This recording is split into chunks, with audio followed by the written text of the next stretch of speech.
Tremotoingakutan, tuachiliwan meu. Tremotoingakutan, tuachiliwan meu. Tremotoingakutan, kinyekemeliwan, kinyeliuliwan meu. Tremotoingakutan, tremotoingakutan, tremotoingakutan.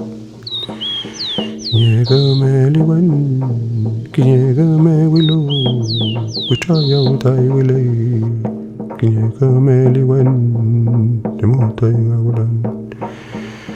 Amolebe mongen, pinkomole, tuhachilawan meu, tuhachilawan meu, tuhachikonyiwan, Trangalen meu. Malay ngalawen, kachayau tuan ngau, tani forolon meu, tuhachi nguchan, pajandong abela.